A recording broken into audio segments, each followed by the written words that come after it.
Hello, everybody, and welcome to the show. How's everybody doing today? Good, I hope. I hope you're doing well. So, I'm home and I wasn't sure if we were going to have the dogs back, but we have the dogs back. Look at, they're all ready for a show. They're ready to entertain you. I know the last few episodes, I guess the last two. One was live from Nashville, and the one before that, they had already gone over to the dog sitter's house, so they weren't here. But they are back. There's Ava. There's Zena. We do have milk bones to catch up on, so I will be giving them milk bones throughout the evening. And I will turn the ringer off on my phone, which is one thing I never remember to do. I mean, at least I remembered to hit the live button this time, right? Could be worse. Could definitely be worse. Anyway, a lot's been going on. As you know, I was in Nashville. I had the pleasure of meeting my co-host Kafar for the very first time in person, and his beautiful wife. Won't name Mrs. Kafar, I guess is her name online, Mrs. Kafar. And man, they are great, good people, definitely good people. I also met Generally Specific because he lives not too far from there and came out for the concert. I see Jonathan P likes my intro music. That song was written by my friend Steven, and he gave it to me for my show Overruled when I started doing the Overruled episodes. I needed new music, and he created that, and I've been using it ever since. So I did have the pleasure of seeing that song performed live the other night. Last night. It was last night, and I did record it and put it on my YouTube channel. Isn't that better than AI music? Don't you think that's better than AI music? This whole AI music thing, it's taking over, and I hate it. I hate all of it. I hate all of the AI music. Please, if you're going to start a YouTube channel or a podcast or anything, before you do that, step one, make friends with an actual musician. He also does the DeSoto song, Florida Man song for my other show. That was not written for me though. That was already created, and I asked him to use it and he said yes. So, I know some people don't like that song, but at least it's an actual human being creating and singing the music. I take that over AI music any day of the week. Thank you very much, Jonathan P., for the $2 super chat. We are giving out double treats all night because we missed a lot of treats. And just every so often, I'm just going to rain milk pones upon them. Here's Zena. Zena, ready? They are so tired. They were spending time with their cousin dogs all weekend. And from what I understand, it was nonstop. They did not stop all weekend. And they're all tired now. They're all tuckered out. Ava, you missed. She missed. She's not usually the one that misses. Let's jump into the news. See what's happening in the crime world, Crimeland, should I say. I do have the story about the Walmart that happened on, I think it was last night. I remember hearing about it while I was at the show. People were texting me about it. So I think that's when it happened. I haven't looked into it. I've been on the road. So what am I doing? I haven't done this in so long. It's been like a week. Okay, here we go. This first story, Tukwila Costco murder suspect apprehended in Kenya, extradited to Seattle. So they're just extraditing people like from Africa nowadays. That's amazing. Thank you very much, Mick Dillygaff, for the $2 super chat. Like I said, we're giving out double milk bones all day. All day double milk bones. Oh, wrong button. Wrong button, Katie said. What are you doing? There you go. One for you. One for you. Another one for you. And another one for Miss Zena back there. I appreciate it. I know you guys are only here to see the dogs. I understand that. I get it. I get it. A major break in the case of a woman who was murdered in the parking lot of the Tukwila Costco last year. Federal agents say they tracked down the accused shooter in Africa. Police say the man shot the woman while trying to steal her sister's purse as they were loading groceries into their car. KOMO's Jeremy Harris is breaking this story tonight. And Jeremy, this case absolutely shocked the community. I see Arvold in the chat. I had the pleasure of meeting Arvold this weekend too. Sir, it was a pleasure, and I'm happy to know you, and welcome to the show. Well, and Preston, adding to that shock was the fact that the accused shooter, Salman Haji, fled the country 5 days after the murder. Well, we now know the FBI went to Kenya, apprehended him, and he is now here at the King County Jail. Tonight, we're also going to show you new exclusive videos from the investigation as the case moves forward.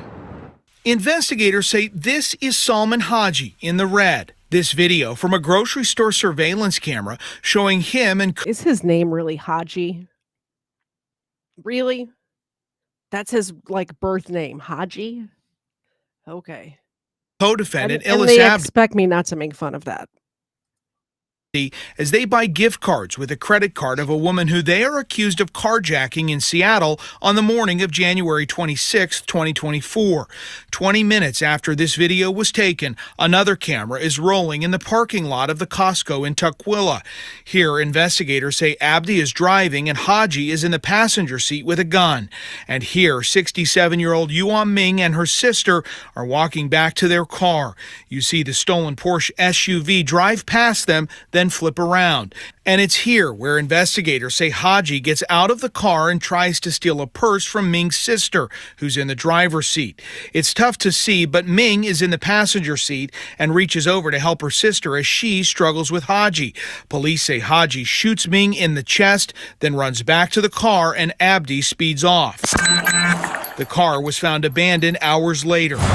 Police say a social media post tipped Haji off that he'd been identified as a suspect in the murder, and he fled the country on a flight from SeaTac 4 days later. It caused the death of Ming Huang. After Haji left the country, Abdi was arrested months later for an unrelated shooting and then charged with Ming's murder. Haji was on the run for over a year until federal prosecutors say the FBI tracked him down in Kenya and brought him back to Seattle to face charges for the Costco murder. Just want to point out, how good is that Walmart video camera? Literally in 4K. This looks like it was taken with somebody's iPhone. This is the Walmart security footage.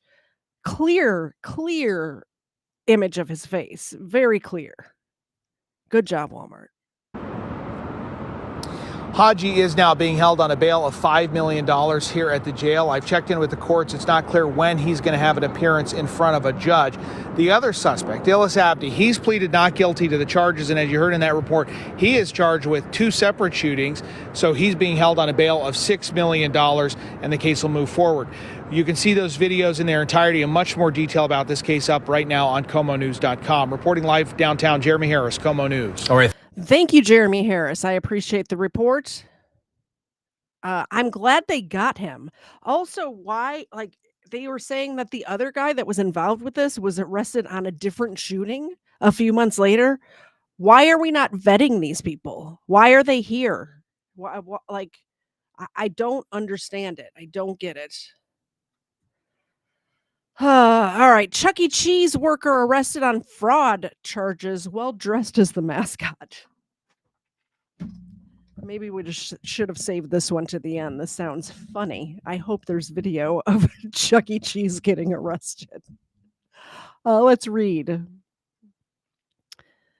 A photo of a Chuck E. Cheese employee being escorted out of a Tallahassee, Florida location in handcuffs has gone viral on social media.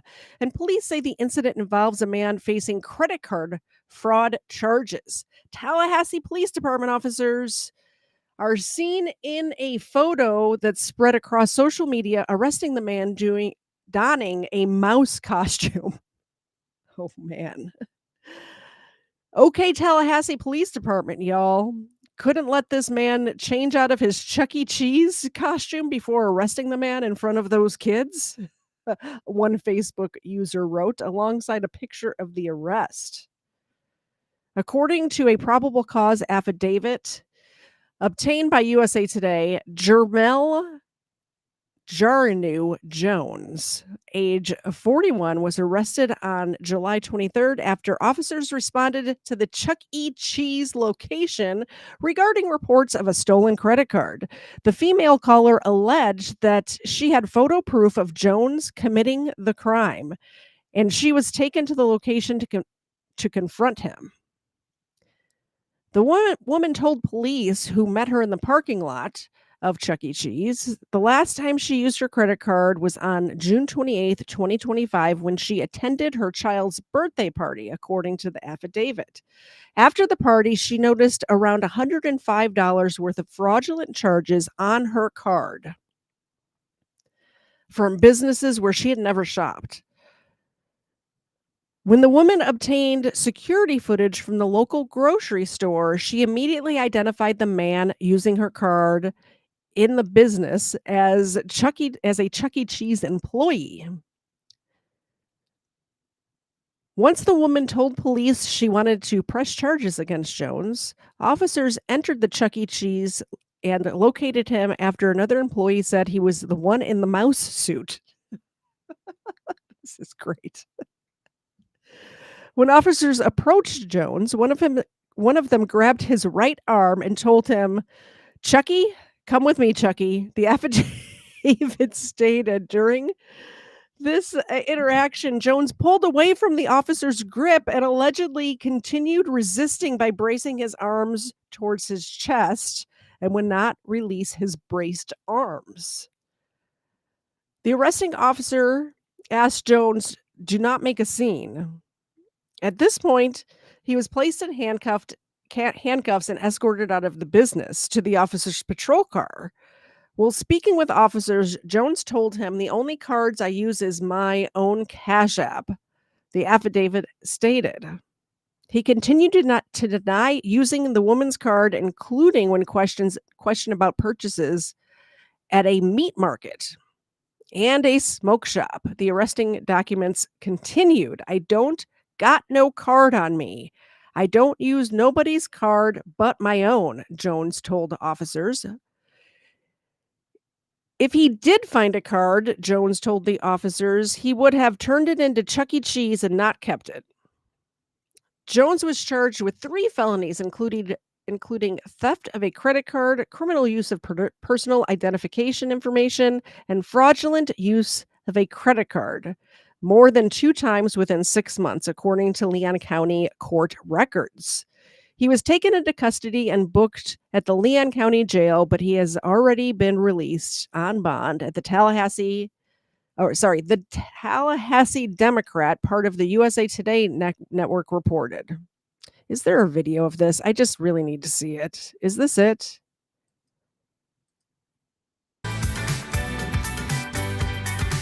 Is this the video or not?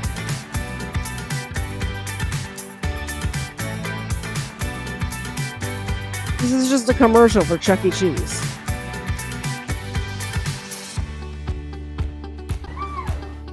Why? How do we not have a video of this arrest happening? Is there a picture? They don't even have the picture. What the heck? How could you write this article and not find the picture in question? All right, I want to play the next story, but I'm going to look for that picture in the meantime, and hopefully we can play it or we can show it afterwards. I can't believe that there was no picture attached to that article. Crazy. It is also kind of crazy. I'm picturing Chuck E. Cheese himself, the man, Chuck E. Cheese, resisting the cops and fighting with them. Resisting arrest at the restaurant. That's amazing. That is something I need to see. Somebody pull the video like the CCTV cameras and post that somewhere, please. I need it in my life. Share this tab instead. 4 stabbed, 1 arrested after fracas at pop-up rave on Portland's East Bank. Somebody from Portland has been sending me articles lately, apparently. I got a lot of these from that region. I wonder who it could be. Play. Four people were stabbed at what police are calling a pop-up rave. It happened Saturday night in Portland's Central East Side area. One of the people stabbed was a teenager who was later taken into custody and made his first court appearance this afternoon. Fox 12's Julia Lopez was in court and joins us live from the East Side Esplanade. Julia? Well, Pete, Nora, the Esplanade is quiet right now, but at 3 a.m. Saturday, hundreds were here partying and 4 people ended up in the hospital. Now, the 19-year-old accused of drawing the knife has pleaded not guilty as people in the Central East Side process such a violent night. I couldn't believe it that it would involve that many people. Several stabbings shook Portland's Central East Side late Saturday night. Police say fights broke out at a pop-up rave on the East Side Esplanade, where hundreds were partying around 3 a.m. on Southeast Salmon Street near Water Avenue. Yes, Your Honor, I appreciate you, sir. 19-year-old Peter Chalukian is accused of drawing a knife. He pleaded not guilty to 3 charges of first-degree assault and unlawful use of a weapon. Police say 3 people and Chalukian were taken to the hospital with stab wounds. Victims include 2 men in their teens and a teenage boy stabbed in the abdomen, torso, and hip. 1 victim needed surgery. Their status is unknown. Police are not looking for more suspects. That's a relief for those who frequent the Esplanade. Well, it's always shocking when you hear about people getting hurt that way, especially in a familiar spot like this. Definitely taken back a little bit. I get my hair cut just across the street, and there's a couple small businesses I really like. While some feel on edge, After walking here today, I don't think that I would want to walk without a companion. others say crime like this matters outside of the East Side. Once you mentally move past the shock of it, you're kind of saddened by what it means for the city and the state of recovery and all the things we're trying to do to get back to moving forward.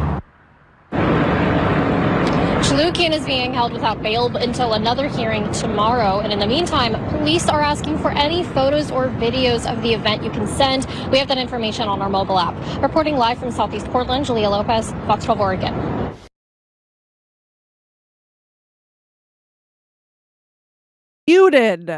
Muted.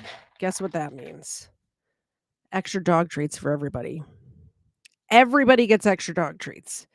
I was asking, have any of you ever been to a rave? I'm curious. I've never been to like an actual rave, like an underground type of. I was not that kind of person. It just does not seem like a good time to me. Doesn't sound fun. I'm curious if you're the type of person that would enjoy something like that.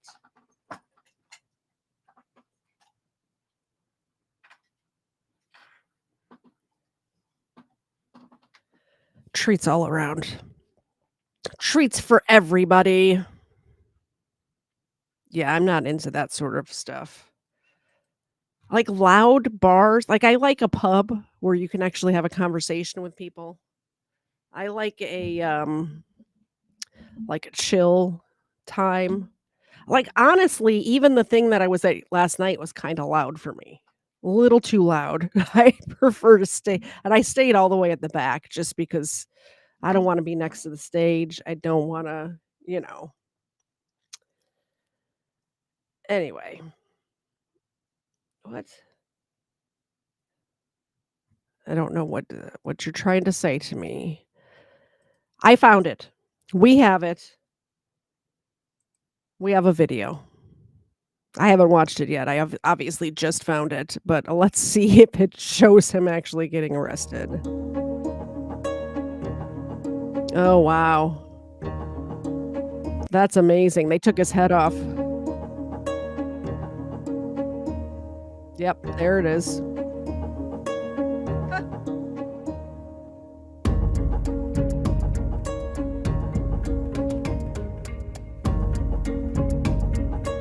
He's got the giant shoes on, too. And the gloves. That was great. I don't know why the first article didn't have that. Why wouldn't you put that in there? I don't get it. All right. Next up. I just have a few of these smaller stories and then we'll get to the main story, which is the Traverse City thing. I was reading, so I'm not up on what's happening in the chat, by the way. I can't read the chat and read over here too. So just so you know, if I'm looking this way, I'm not seeing what you guys are saying.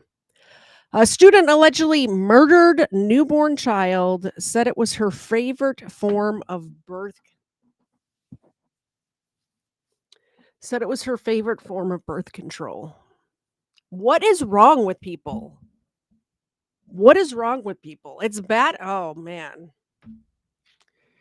It's bad enough people are fighting for abortions up until the 3rd trimester. Now you're going to murder them after they're born? Really? It's crazy. Look at this piece of shit. Tampa, Florida, a student who allegedly murdered her newborn child and left it wrapped in a bloody towel near her dorm bathroom reportedly said that killing was her favorite form of birth control. According to a release from the Hillsborough County State Attorney's Office, multiple students attending the University of Tampa and living at McKay Hall reported hearing a baby crying and finding blood in their shared bathroom on April 27th, 2024. The students called campus police to check on fellow student Brianna Moore, age 19. But she claimed that the blood was from her period, per the release. This is so sad. Moore allegedly confessed to the police that she delivered the baby in the bathroom and held it tightly against her chest until it stopped crying, and then wrapped it in a towel and placed it in the trash can. She threw it away like trash. This is a human being we're talking about. A human being, and she put it in the trash. It's ridiculous. This is so sad. According to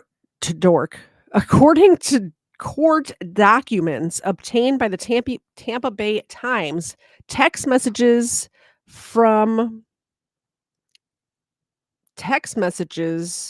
immediately before the murder gave more insight into Moore's mindset.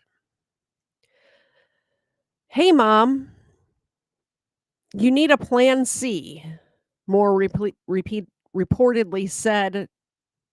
I can read, I promise. Let me start over. According to court documents obtained by the Tampa Bay Times, text messages from immediately before the murder gave Moore insight into Moore's mindset. Hey, Mom, sometimes you need plan C, Moore reportedly said to an unidentified man in September of 2023. Plan was condoms, the man responded. Plan B was the pill. Plan C was to kill the kid? Plan C is my favorite, Moore allegedly replied. According to Moore's attorney, the exchange was taken out of context. What context could that possibly be said in to make it okay? What context? Please share with me, attorney. What context can that be okay? According to Moore's attorney, the exchange was taken out of context. The young man in question was not the father of the child, and they were not talking about Moore's pregnancy, but they were discussing general abortion laws. He further claimed that Moore did not know of her pregnancy until the morning of the delivery, per the outlet. A forensic neuropsychologist reportedly corroborated this idea, saying Moore likely had a cryptic pregnancy, meaning she did not know she was pregnant or was in denial about it until the birth itself. Moore was charged with aggravated manslaughter of a child, child neglect with great bodily harm, unlawful storage, preservation, or transport of human remains, and failure to report a death to the medical examiner or law enforcement. That's it. That is okay. So yes, when she was talking about murdering the baby, this was before she was pregnant or before she knew she was pregnant. It doesn't matter. It calls to premeditation. She knew that if she got pregnant, she was going to murder the child. Yet she still did the thing that gets you pregnant.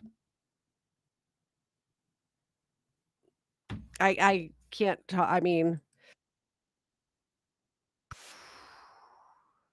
I cannot talk about that anymore because it will I can't talk about more anymore because more of that talk will make me much angry. More angry, make me more angry. Yeah, it's what is this? She was in denial. Like a cryptic pregnancy is if you don't know you're pregnant until you give birth, but then also if you're in denial about being pregnant, that doesn't make sense to me at all. Does not make sense to me at all. All right, moving on to a fake kidnapping. No, no, no, we're not talking about Sherry Papini. We're talking about another one. We have another one, ladies and gentlemen. We have another one. This woman claimed that she was kidnapped by the feds, by ICE, or yeah, by ICE, I guess. She claimed she was kidnapped, and then she put this out all over social media that she was kidnapped by the feds, right? Then the feds saw it and it's like, hold on a second. We don't have her in custody. She might really be in trouble. There's somebody claiming to be the feds who have kidnapped this woman. Her life is in danger.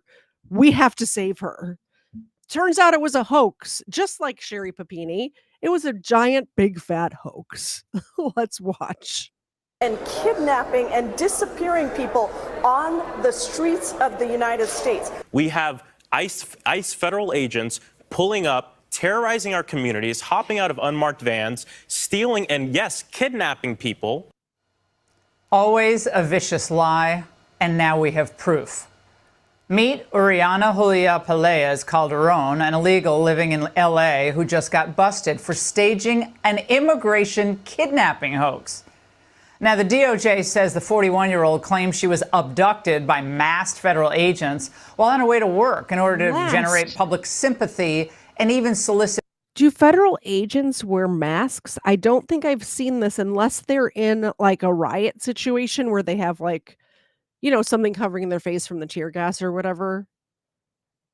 I could be wrong. I've never been arrested by federal agents, but I do know somebody who was arrested by federal agents and they weren't wearing masks except for like COVID masks or whatever at the time. Donations. Now, Calderon claimed that she was kidnapped by gunpoint by so-called bounty hunters. So ridiculous. Well, last month, her family and friends even held press conferences selling her sick lie and then giving, of course, the press and left-wing agitators their favorite narrative.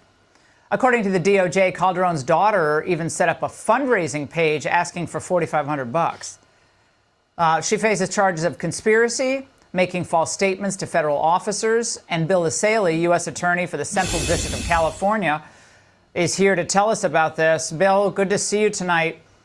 How did your office discover that this was a scam? So, Laura, this was all over the local media here, this whole hoax. They had a press conference. And the media, extremely reckless here locally, just repeating this stuff without doing any vetting or checking it, saying she was abducted and kidnapped from a Jack in the Box. We knew she was not in our custody, and our agents were concerned that she was actually kidnapped. So we launched an investigation to make sure she was safe.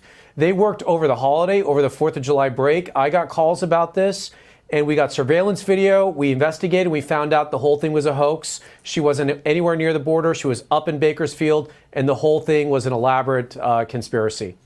Now, is she legally in America or not? I couldn't get that from the original story. She's an illegal alien. She's an illegal alien, and she was working with her daughter and this immigration attorney who did the press conference. And, you know, there was apparent financial motive, and I think there was another motive here. They want to discredit, dehumanize our federal agents. This is part of the narrative to encourage people to stand up to our agents and to assault them. Assaults are up 800% because of reckless rhetoric like this. Fake narratives about kidnapping that are repeated by politicians and the media is causing these assaults on our agents. Well, so did the lawyer who's facilitating this know about the underlying facts? I mean, is this part of a broader conspiracy? The daughter's soliciting funds. She conceived, I would imagine, knows it's not true. Then you have the Calderon, illegal. Then you have the lawyer. But this is how this game always seems to work. With Sherry Papini, which is another, do you guys know who I'm talking about when I say Sherry Papini? It's a pretty well-known case where the woman faked a kidnapping and, she was found to be lying about it. And the government officials, the FBI was called in, obviously the local police, the California police, everybody was called in, and they did a massive search for her, including like helicopters, like the whole 9 yards. And they're asking her to repay that money. So I'm wondering if the same thing will happen, like if this woman will have to pay back what was spent trying to find her on this hoax, because we're spending our tax dollars trying to find her because we think that she's in danger, just like Sherry Papini did. I think she should have to pay that back. Also, all of that money from the GoFundMe needs to go back to whoever donated it immediately. There's always multiple layers to the lie, and then the media grabs it, runs with it, because they don't do any work to verify anything. No, the media is part of the propaganda arm. As far as the lawyer and the daughter and others involved, all I can say at this point, Laura, is that this is an active federal criminal investigation, and more to come. Well, there are a lot of people out there who I think are fueling the hysteria. That's a good point, too. Yo Mama in the chat is saying that if she was here illegally, wouldn't you be laying low? Would you not try to... I would think you would be going through the effort to...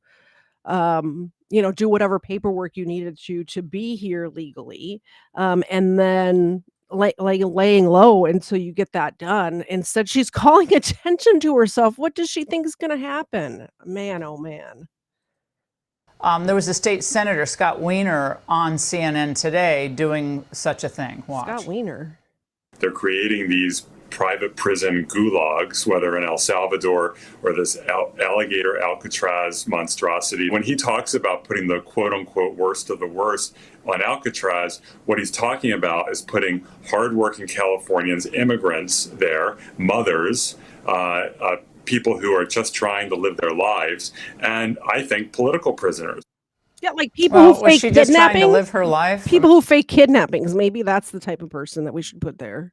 I mean, she was illegally in the United States. Now she's committing multiple felonies. If these charges are found, she's found guilty of these charges.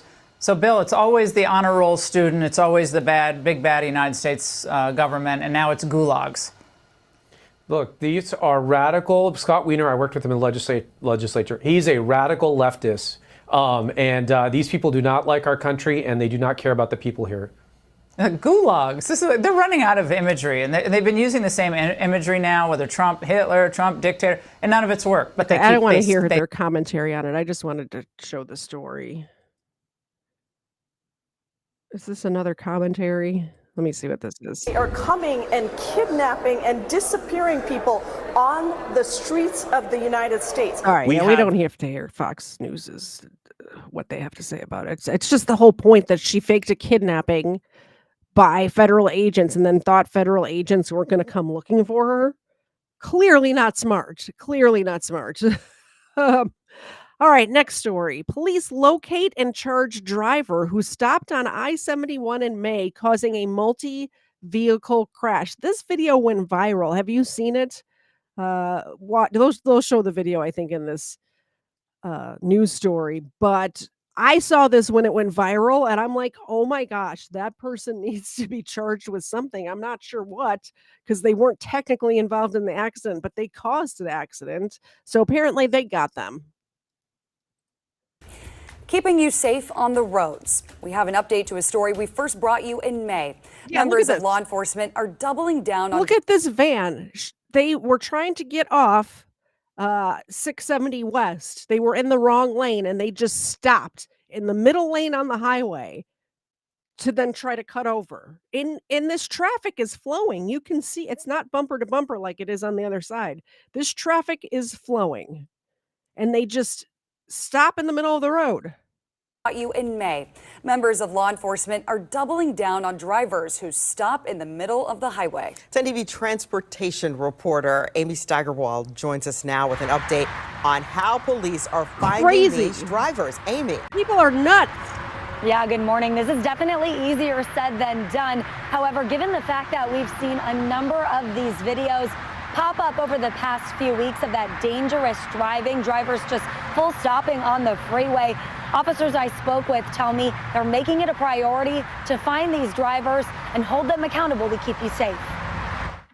The video was not clear enough to get a tag. After this video of a red minivan stopping in the middle of I-71, then backing up, went viral back in May, Officer Shannon Schmid with the Columbus Police Department Freeway Patrol was tasked with locating the driver. I was able to narrow it down to about 250 red minivans just registered in Franklin County. After going through all 250 vehicle registrations, he narrowed it down to the right one, based solely off a sticker on the back window. That driver has now been charged. Officer Schmid says while it's not always crystal clear, it's important to find these drivers and hold them accountable, as this type of driving behavior is happening more often on Ohio freeways. Traffic enforcement officers credit that back to drivers being too focused on their phones and being distracted in other ways. While this particular crash did not cause any major injuries, things could have been much worse. It's similar to disciplining a child. The reason you get a citation or a summons is not punishment, it's to correct bad driving behavior in hopes that once you make it through this particular infraction, that you learn from the mistakes and what, possible casualties could have happened that day. And Officer Schmid tells me that this serves as a reminder for everyone that when you're on the freeway, especially, to leave that safe following distance in between you and the car in front of you, as you never know what could happen. For now, reporting live in Columbus, Amy Steigerwald for 10 TV News. That's crazy. People, how hard is it to go down to the next exit and turn around and then come back and get the exit you're looking for? How difficult is that? Instead, you're going to put not only your own life, everybody else's life in danger as well. What are we doing here?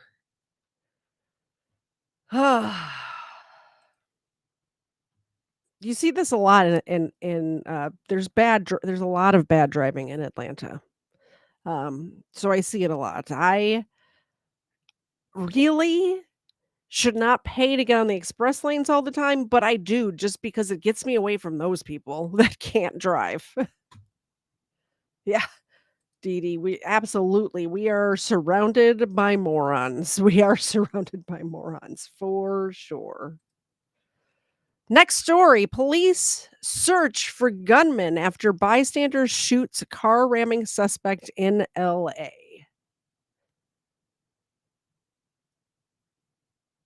I mean, was it? Let's watch the video, I guess.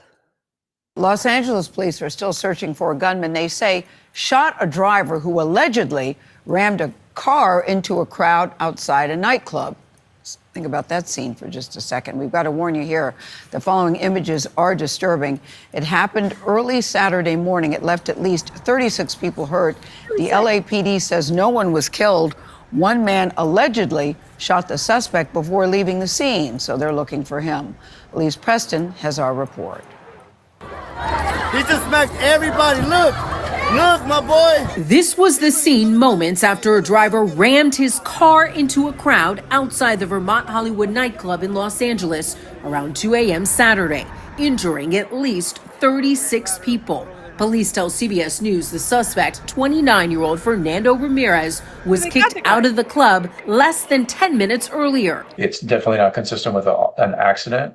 It's more consistent with an intentional act. LAPD Captain Ben Fernandez has reviewed surveillance footage of the incident. There's an individual who drives the vehicle on the wrong side of the road, right onto the sidewalk, around a bus, and just plows into all those people. Social media video shows bystanders pulling Ramirez out of the car and beating him before law enforcement arrived. Police say the bystander, pictured here, shot Ramirez in the lower back before fleeing the scene on foot. They are currently searching for that suspect. It really does complicate the situation because now we have a suspect that committed a terrible act, and now he's become a victim because someone else decided to shoot him unnecessarily. Ramirez. Wait, I'm sorry, Los Angeles. Let me get this straight. There was somebody using his vehicle as a weapon. Like, let me know if I'm getting this wrong. Somebody was using their vehicle as a weapon, injured 36 people, could have killed them. Obviously, if you run somebody over with your car, they could die. So already 36 victims. And a guy stops him by shooting him in the back. And you're calling that guy a suspect? Like he's wanted for a crime? It sounds like he saved a bunch of people's lives. Am I mishearing or am I misunderstanding what happened in this story? The car ramming suspect was ultimately arrested and taken to the hospital to remove the bullet. He's charged with assault with a deadly weapon and has not entered a plea. Investigators are trying to determine a motive and assess his sobriety at the time. For CBS Mornings, I'm Elise Preston in Los Angeles. It sounds to me like that guy saved a bunch of people's lives. All right, now on to the main story of the night, and we will probably wrap it up. It's been a long weekend. I'm very tired. Where did my co-hosts go? Ava? Zena's still there. She's just there. There's her head. Oh, there's Ava. Ava Platz. Thank you. Okay, she's here. I know you guys are here just for them, so they're here. They're here. Obviously, you're here just to see them. Ooh, I mean, look, like you could look at this, or you could look at this cuteness right here. Look at this. I told you I'd give them extra milk bones for all you guys did on the streams where they weren't here. So let's give out some extra milk bones right now. There you go. Some extra milk bones for the doggos. Zena? Oh, Ava tried to snag that mid-air. Come over here. Come over here. There you go. Thank you guys so much for supporting my show while the dogs weren't here. I know you didn't want to, but you did anyway. I appreciate it. I do appreciate it. All right, so I was getting texts and emails while I was out visiting with friends last night, or actually all weekend. It was really all weekend since Thursday night. About this thing that happened in Traverse City. I have a very close friend who lives in Traverse City. You may have seen him on the show before. His name's PJ, and he was on a bunch of times earlier when I first started. So, and he lives up in that area of Michigan. I don't think he lives actually in that city, but he lives like way up there, way north in Michigan. So. Right now with a breaking news alert. 10 breaking news out of Traverse City. A stabbing spree at a Walmart leaving 11 people injured. Thank you so much for joining us. I'm Rudolph Sinaida. If you're familiar with Traverse City, this is the Walmart right off US 31. All of this unfolding around 5 p.m. today. We did get an update from the Grand Traverse County Sheriff's Office tonight. Here is what we know right now. As I mentioned, 11 people currently being treated. 6 of the victims are men, 5 women. At least 3 had to have surgery tonight. Police have identified the suspect as a 42-year-old man. We're also learning he used a folding knife in this attack. A motive still unclear. Now, as you can imagine, frightening moments for both shoppers and workers inside that Walmart. I spoke to one employee over the phone tonight who told me she and others were running for their lives.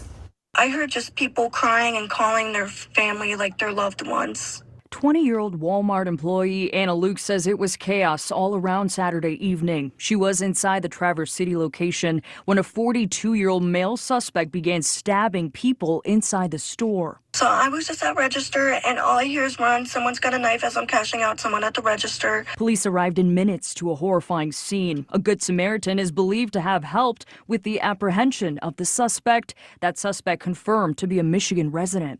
Coming from Walmart, got stabbed in her right lower back area, and she's also pushed forward and hit her head. She's awake and talking to us. The Grand Traverse County Sheriff Michael Shea said in a press conference that this did appear to be a random attack and would not comment on the mental condition of the suspect, who is in custody. Based on the information that we have at this time, it appears there were random acts, that there was no, the victims were not predetermined. And again, that's based on the information we have at this time. At least 11 people were stabbed with an apparent folding knife, 6 still in critical condition as of Saturday evening. Munson Healthcare posted to their social media that they are treating the 11 victims. I just ran. I ran. Meanwhile, as Anna, who has only been on the job for 2 weeks, and all the other employees ran for their lives, they're not sure how to move forward. All employees were sent home after the incident, and what they had to witness, they don't wish on anyone. All I see is the lady covering her mouth because there was blood on it. I did not see her get stabbed, but I just saw blood coming out of her mouth. The FBI said in a social media post that officials are responding to provide any necessary support, and the investigation continues. We're just trying to work. We're just trying to shop. What is wrong with people? It's so hard to believe. Just a terrifying situation for everyone involved. Governor Gretchen Whitmer taking to Twitter, also known as X, also weighing in. The governor saying, "I'm in touch with law enforcement about the horrible news out of Traverse City. Our thoughts are with the victims and the community reeling from this brutal act of violence. I'm grateful to the first responders for their swift response to apprehend the suspect." Be sure to stay with 7 News Detroit for the latest developments on the Walmart stabbing spree in Traverse City. For up-to-the-minute updates, head to WXYZ.com. All right, so I have the press conference too, but before we do that, Erica was saying it's not way up north. Let me just show you. And you guys tell me if it's not way up north. Okay, so this is Traverse City. This is the Walmart. And this is Michigan. Is that not way up north in Michigan? Like, that seems pretty far north in Michigan. Here, we'll do the state of Michigan. That is pretty far up there in Michigan and in the country. Like, here's the United States. That's the border right there. This is Traverse City. There's the border to Canada. That's way up north, Erica. That's way up north. Y'all know how I like my maps. But yeah, it's way up here. Like, it's connected to the Great Lakes. Anyway. There it is. Here is the police talking about the stabbing at Walmart. It is very uncommon for our area, but unfortunately, as I mentioned, no one is immune to this. That's the latest from Grand Traverse Sheriff Mike Shea, hours after a stabbing incident took place at the Walmart in Grand Traverse County. Good evening, Northern Michigan. Thanks for joining us at 11. We've been following this situation with reporters on scene working to learn more. Here's what we know about the victims at this time. Munson Healthcare says it is currently treating 11 patients after the stabbing incident. 5 people are in serious condition and 6 are in critical condition. We're also hearing more about the suspect in this incident and what happened when deputies got to Walmart. Our Allie Baxter has the latest. At 4:43 p.m., we received a call from an individual at Walmart indicating that there was a stabbing that was taking place. Here's what we know. After this phone call, a Grand Traverse Sheriff deputy was on scene within 3 minutes. Sheriff Mike Shea also confirmed there was help from a citizen inside Walmart to get the suspect into custody. He says right now he can't elaborate on what exactly that citizen did to help. The suspect is a 42-year-old male. We believe he acted alone at this time. acted alone, and according to the sheriff's office, he used a folding knife to injure the 11 victims. The sheriff says 6 men and 5 women were stabbed. 5 are in serious condition and 6 are in critical condition. It appears that these were all random acts. What happens next? The Michigan State Police Crime Lab is processing the scene. Walmart will remain closed until the state police's analysis is done. What's your message to the public now? Be vigilant. Know that no area is immune to this type of activity, unfortunately. And 11 is 11 too many. But thank God it wasn't more. In Grand Traverse County, Allie Baxter, Up North Live News. Walmart sent Up North Live News a statement. It says, quote, "Violence like this is unacceptable. Our thoughts are with those who were injured, and we're thankful for the swift action of first responders. We'll continue working closely with law enforcement during their investigation." Lawmakers around Michigan are reacting tonight. Governor Gretchen Whitmer said in part, quote, "Our thoughts are with the victims and the community reeling from this brutal act of violence. I am grateful to the first responders for their swift response to apprehend the suspect." Representative Jack Bergman reacting as well, saying, quote, "Our team has been in contact with law enforcement in Grand Traverse County, and we are monitoring the situation. I will share updates when they are available. My prayers go out to all the victims of this senseless violence." Is the suspect someone you guys are familiar with? No. When you say random, does that mean there's no motive ascertained yet? Based on the information that we have at this time, it appears there were random acts, that there was no, the victims were not predetermined. And again, that's based on the information we have at this time. Is there any indication that this was a mental health situation? I can't comment on that. You said folding knife. Is there any more details on the weapon that you've discovered? No, just that it appears to be a standard folding knife style weapon.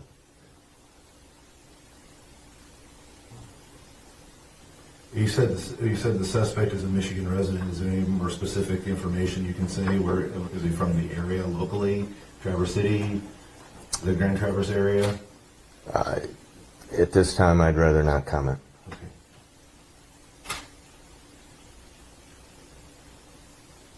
Do you know when Walmart could reopen to the public?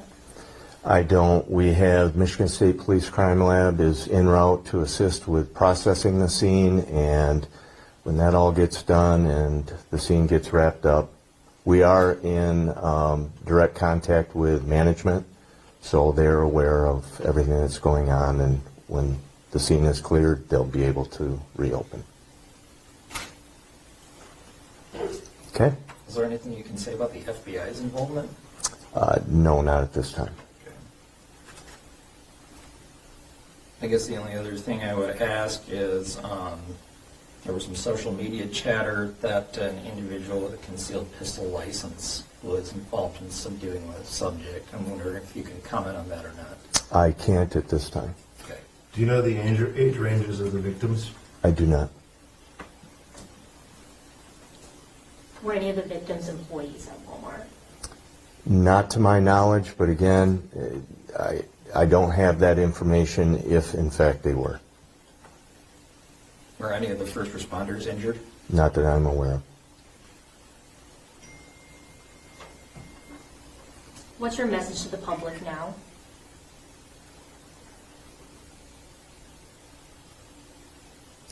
Be vigilant. Know that no area is immune to this type of activity, unfortunately. And if you see something, please reach out, call 911. And as I said, there was citizen involvement in this. And as we learn more about that, we'll talk more about it. But it's very tragic, and nobody is immune to it, unfortunately. I'm sorry I know you said something about the age ranges, but we were hearing some chatter about he was targeting older people. I don't have any information indicating that. Okay. Do you have a comment on the response rate of the local law enforcement coupled with the citizen response? Yeah, I'm very pleased with the response time, the actions. all entities worked incredibly fluent together, and I commend all of them. Yeah, this was a joint effort all the way through to, as I mentioned, the citizens, and thankfully, no one else is injured. 11 is 11 too many, but thank God it wasn't more. Do you know what part of the store this occurred in? I do not. I know that initially it started near the checkout area.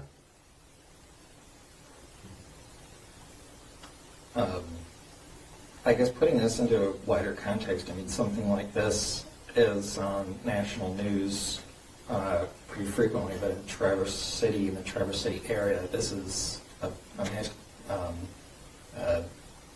violence incident like this is very uncommon, right?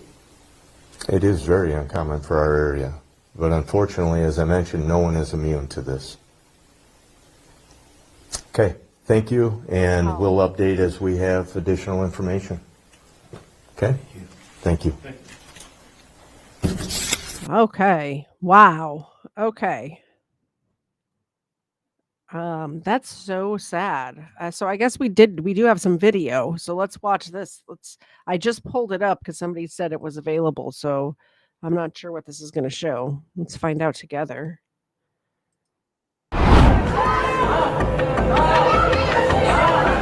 Oh no.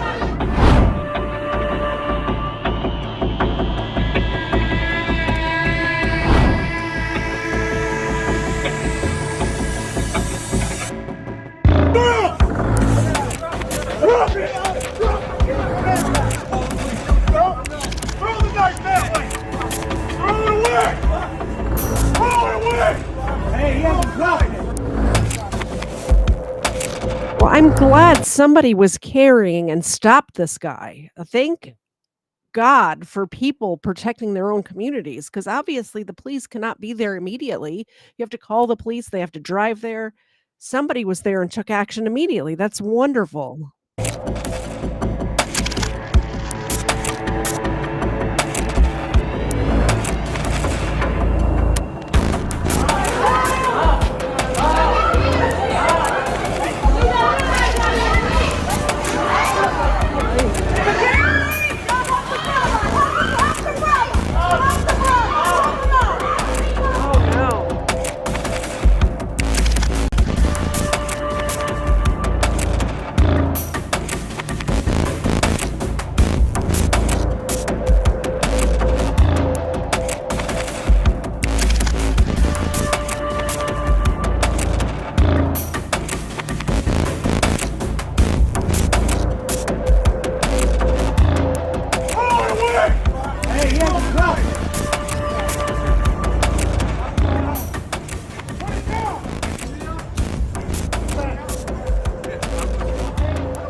Says a Walmart corporate spokesperson says Joe Pennington said by email that the company was working with police and to defer questions to them right now. Messages seeking comment were left with the police and mayor.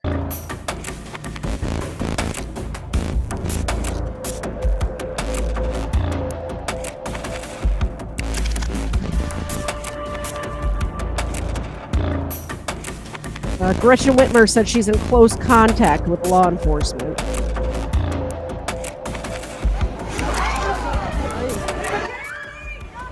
Sheriff's Office, local police, fire department, state police have not immediately released additional details to the media. What's crazy to me in this video that they just showed is how many people were just like standing around still shopping and like just looking like deer in headlights. That's something.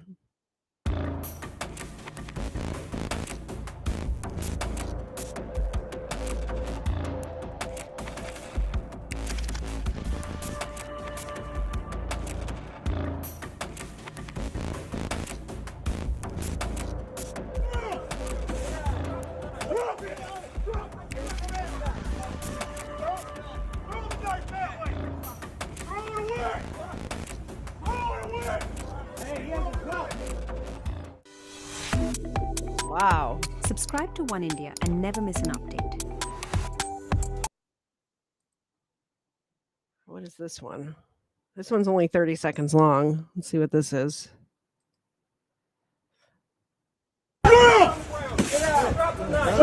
This is that same video. Throw the knife that way! Throw it away! Throw it away! Hey, he hasn't dropped it. Put it down! Oh no. Okay, I'm responsible. I don't care. Lay down! You better get off the ground. Nope. Wow.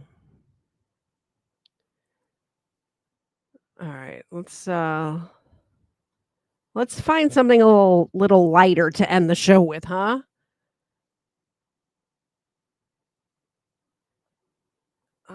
Legal Fiction sent this to me. Let's watch this one. It says, son hears father's voice decades after his death thanks to old interview recordings. The loss of a soldier leaves a silence. As Byron Pitts shows us, sometimes the silence can be broken with a small history lesson and lots of luck. This is Captain Riley Leroy Pitts, company commander of Charlie Company, 2nd Battalion, 27th Infantry in Vietnam. The first black officer in American history to receive the Medal of Honor. But just weeks before he was set to go home to be with his family, wife Eula May, son Mark, and daughter Stacy on Thanksgiving of 1967, Captain Pitts was killed by enemy fire. He was 30 years old. His son Mark told us he did not remember the sound of his father's voice until one day when his mother sat down. This story is going to make me cry. This is amazing. This is amazing for this family to be able to hear this. This is amazing. Watch TV. The story started with my mother was watching the Ken Burns documentary on Muhammad Ali. No, I will not go. And she starts telling me, hey, I just saw your dad. They interviewed him in this Muhammad Ali series. That clip, a short snippet of a camera crew in Vietnam talking to soldiers about Muhammad Ali refusing to be drafted to fight in Vietnam. And there he was, Captain Pitts. Simply because Muhammad Ali has these beliefs, there's no reason why people should go against him. That footage, it turned out, came from the vast depths of the ABC News archives. Our team then finding more than 40 minutes of unaired footage. So he found the original sequence of interviews, but he also found some other stuff. VC caches, VC themselves, if they're still here. Wow. This is called a search and destroy mission. I'm watching his mannerisms, and that's the first time I would obviously remember his facial expressions, his body language. Every member of the Pitts family teared up, emotional as they watched. So I have one more to show you. Because I'm tearing up, and I'm not even a member of this family. This is amazing. Thank you for sending this to me. An impression on the team from ABC News.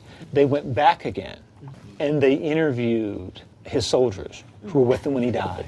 Leroy Pitts was more than an inspiration and a leader of his men. He was a man among men. Without his leadership, everybody would have completely fell apart. Clearly the respect that they had for him and the appreciation for his leadership, and it's probably more personal than it is anything that I saw in the video. Sex this is Charlie Sick, over. I'm seeing more than I expected, and don't know that I was quite ready for that much.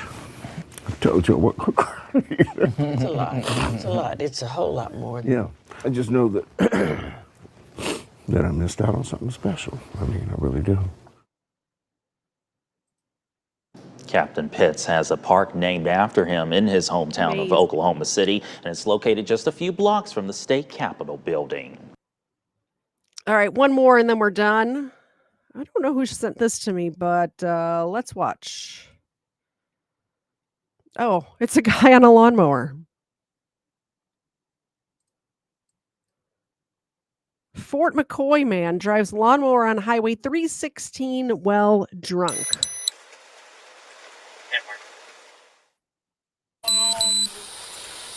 You're just going on. Yeah. You know you're in the road, right? Was I? This one looks familiar. Did we watch this on Booze and Body Cams one time? Or we'll watch it again now just in case you didn't see it, but this one looks familiar to me. You were. How much you have to drink tonight? A couple. A couple? I think it was a little more than a couple. Okay, I'm not gonna lie to you. Yeah. Well, where are you headed? I'm just going home. Going home? Well, where are you coming from? My house. So you came from your house and you're headed to your house? Yeah. So what, you just started driving around in your lawnmower? Yes, sir.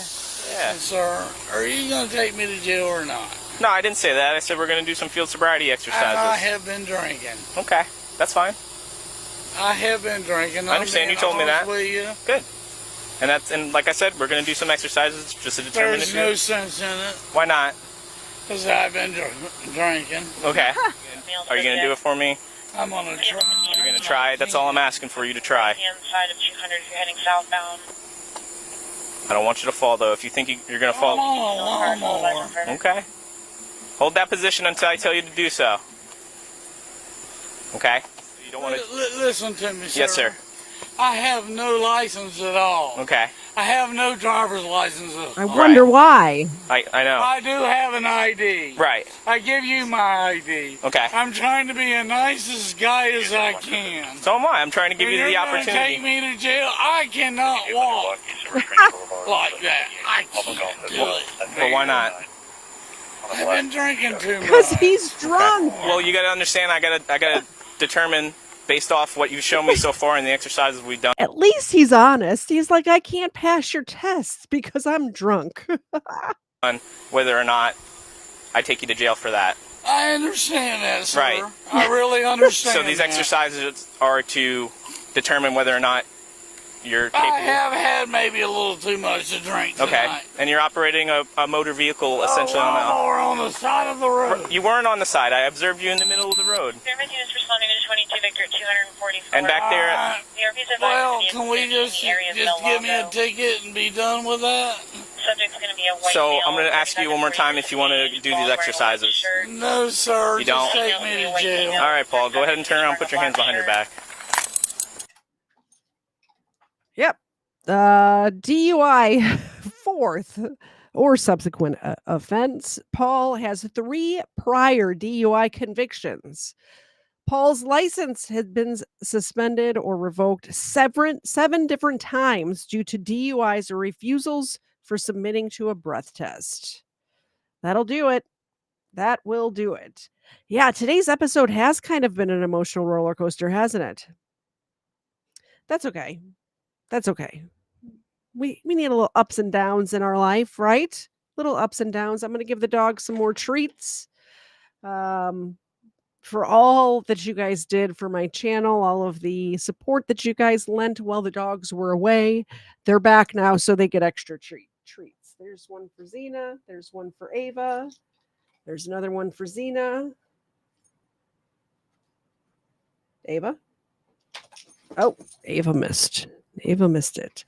Thank you very much. I'm sending you all over to Colin's channel. Go tell him that I said hello. Hello, Colin. And we will see you guys Wednesday at 8 p.m. Eastern for an episode of Booze and Body Cams. Kfar will be back home again, and we will be live at 8 p.m. Eastern. Bye, guys. I can't understand what you're saying. We're late stage in the catacombs. Shuffling a single card today. Broken table trying to play some ping pong. It's not subtle when we celebrate a magazine with the pages torn. My body cracks, knees buckling. I got a bad case of brain fog. Said I got a bad case of brain fog. So I'ma take my butt home.